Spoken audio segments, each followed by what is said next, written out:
Halo Tribuners, salam jumpa di Tribun Ambon hari ini, edisi 27 Januari 2024. Selama beberapa menit ke depan, saya Tanita Patesina akan menghadirkan sejumlah informasi terupdate dari kota Ambon dan sekitarnya yang sudah dirangkum oleh tim redaksi. Dan inilah Tribun Ambon hari ini, kita mulai dengan berita pertama. Perayaan Natal warga Flobamora di kota Ambon, kediaman Agus Ririmase dipadati ribuan orang. Perayaan Natal Oikumene dan syukuran Tahun Baru 2024 warga Flobamora di Kota Ambon berlangsung penuh sukacita pada Sabtu 27 Januari 2024. Di kediaman Sekretaris Kota Ambon Agus Ririmase di kawasan Toisapu, Kecamatan Lei Timur Selatan pun dipadati ribuan warga Flobamora. Pantauan tribunambon.com, halaman rumah penuh sesak hingga meluber ke jalanan komplek. Tampak warga datang dengan mengenakan pakaian adat dari berbagai daerah di Provinsi Nusa Tenggara Timur itu. Sekretaris Kota Ambon Agus Ririmase dalam sambutannya mengaku terharu menyaksikan antusias warga Flobamora. Dia pun berharap momen ini mempererat silaturahmi di antara para perantau. Terlebih perayaan Natal ini juga hadir warga Flobamora yang beragama Islam. Dia pun menegaskan bahwa dia bersama istri akan selalu ada bersama warga Flobamora di Kota Ambon. Diketahui rangkaian kegiatan diawali dengan ibadah Natal Oikumene yang dipimpin Pastor Anton Kewole, Vikjen Keuskupan Amboina dan Pendeta Wakano.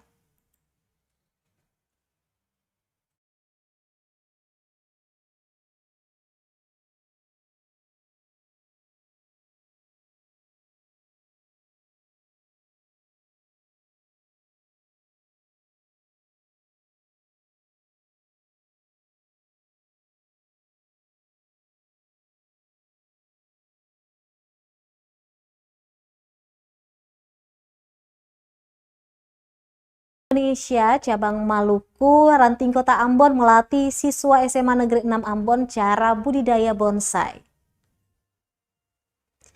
Perkumpulan Penggemar Bonsai Indonesia cabang Maluku Ranting Kota Ambon memberikan pelatihan budidaya tanaman bonsai. Pelatihan itu ditujukan kepada siswa-siswi SMA Negeri 6 Ambon yang berlokasi di Negeri Amal Husu, Kecamatan Nusandiwe, Kota Ambon, Jumat 26 Januari 2024.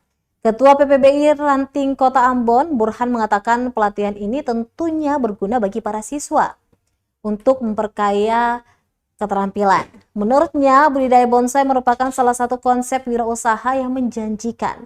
Pasalnya, tanaman yang tadinya dianggap gulma atau hama nyatanya bisa menjadi sesuatu yang memiliki nilai jual tinggi. Burhan berharap melalui pelatihan yang diberikan, para siswa bisa mandiri. Namun, PPBI akan tetap mengawal dan memberikan bimbingan. Sementara itu, Kepala Sekolah SMA Negeri 6 Ambon, WMP Mapusa, mengucapkan terima kasih atas kehadiran PPBI yang telah memberikan pengetahuan dan keterampilan budidaya bonsai kepada anak didiknya. Ia mengatakan ketersediaan bahan pembuatan bonsai di sekitar sekolah juga mendukung. Sebelumnya, tanaman-tanaman tersebut sering dianggap sebagai gulma, tetapi dengan kehadiran PPBI, tanaman-tanaman tertentu dapat dibentuk menjadi tanaman bonsai yang memiliki nilai jual tinggi. Lepas biar itu namanya pruning itu namanya pruning tadi ya. Pembelajaran dalam kelima seperti beberapa waktu yang lalu kita sudah pernah juga mengadakan kegiatan seperti ini di sekolah yang lain dan kegiatan ini bukan kegiatan yang baru buat kami dan kami mencoba untuk menawarkan kepada adik-adik yang pada mungkin setelah keluar dari sekolah atau ingin berwirausaha atau ingin melanjutkan ke studi yang lebih tinggi, kita masih banyak alternatif untuk ke jenjang masa depan yang lebih gemilang. Di antaranya dengan cara mengenal tanaman bonsai dan melestarikan dan memberdayakan apa yang ada di sekitar kita, terutama di alam Maluku.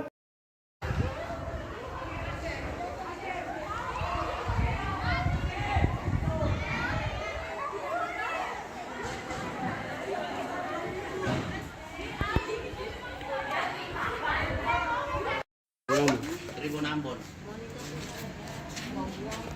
Sebentar lihat sih. Daun yang lebih-lebih, yang besar lepas. Ini pakai gunting nih. Daun yang sebesar lepas.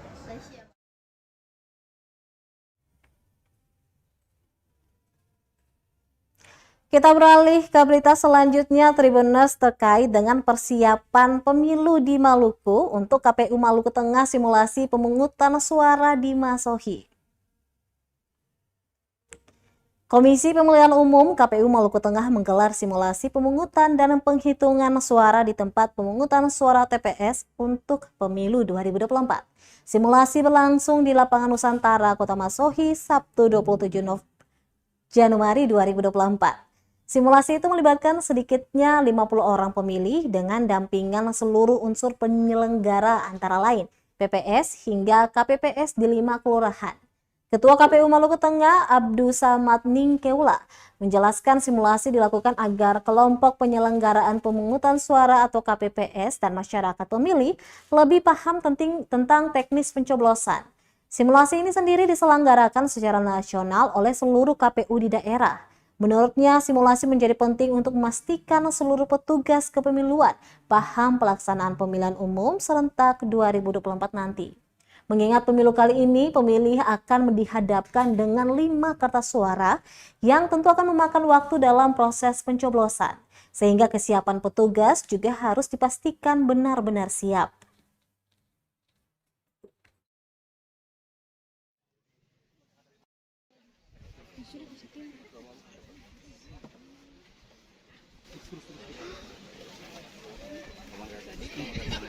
Simulasi, maka pemilih ini katong ada kasih lokal transport, tapi bukan nanti di hari H lalu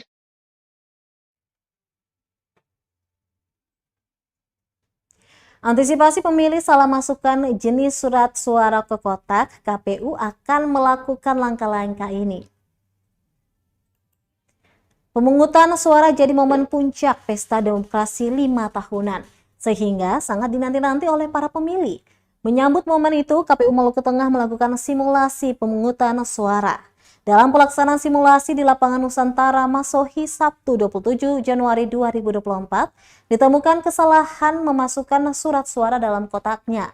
Untuk kasus ini, KPU akan menyiasatinya dengan menempatkan beberapa petugas penyelenggara untuk mendampingi pemilih untuk mengarahkan saat memasukkan jenis surat suara ke masing-masing kotak. Meski demikian, Ningkeula mengatakan kasus ini potensinya tidak terlalu besar terjadi, namun ada kasus lain yang potensinya justru semakin besar akan terjadi, yaitu pemilih yang namanya terdaftar di TPS lain, tetapi yang bersangkutan mendatangi TPS yang lain.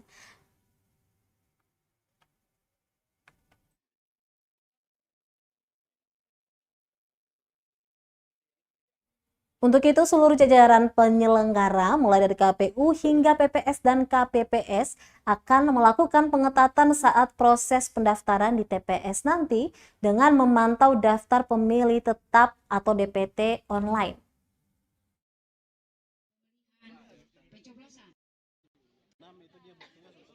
Pemilih masuk ke lokal sampai dengan memiliki surat suara. Jadi dia akan arahkan supaya tidak boleh surat suara yang dari jenis pemilihan yang lain pindah ke jenis pemilihan yang lain. Sebenarnya itu potensinya tidak terlalu besar. Potensi yang besar itu bagaimana ada terjadi misalnya ada pemilih yang dia terdaftar di TPS yang lain, kemudian dia memilih di TPS yang lain. Contoh misalnya dia datang memilih dengan surat undangan, surat pemberitahuan itu. Dia sudah menggunakan surat pemberitahuan atau untuk memilih. Tetapi sangat dimungkinkan dia setelah habis coblos dia bisa ke TPS yang lain menggunakan KTP. Nah, itu yang seharusnya kita teman-teman atau mengidentifikasi potensi itu.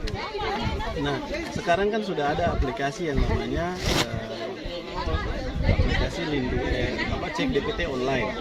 Cek DPT online itu nanti ada salah satu petugas KPPS di KPPS TPS 1 ini di depan itu, yang ketika pemilih datang mendaftar dengan bagi undangan, pemilih maka dia harus yang cek secara belum online menggunakan dia hak terdaftar di pilihnya, PP mana.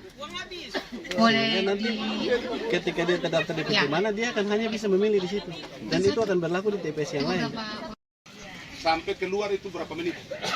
Barang-barang. Lalu 3 hari melaut, Amin Tuhuteru hilang kontak di perairan Pulau Gorom, Seram bagian timur. Amin Tuhuteru, 40 tahun, warga desa Kataloka, Kecamatan Pulau Gorom, Kabupaten Seram bagian timur, dikabarkan hilang kontak sejak Rabu 24 Januari 2024 lalu. Diketahui Amin menggunakan longboat berwarna biru pergi melaut sekitar perairan Pulau Gorom mulai pukul 3 dini hari. Namun hingga kini dirinya tak kunjung kembali. Kepala Basarnas Ambon mengatakan setelah menerima laporan tersebut pada Jumat 26 Januari 2024, Basarnas kemudian mengerahkan tim rescue unit siaga SAR Seram bagian timur menuju ke lokasi. Pencarian kemudian dihentikan pada pukul 7:33 waktu Indonesia Timur malam hari karena mempertimbangkan kurangnya pencahayaan dan gelombang yang semakin tinggi. Pencarian pun dilakukan kembali pada pagi hari. Adapun sebelumnya masyarakat Desa Kataloka sudah berupaya melakukan pencarian. Namun hingga berita ini diupdate, korban juga belum ditemukan.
Baik Tribuners, demikianlah Tribun Ambon hari ini edisi 27 Januari 2024. Saya Tanita Patesina beserta kru yang bertugas undur diri, tetap sehat.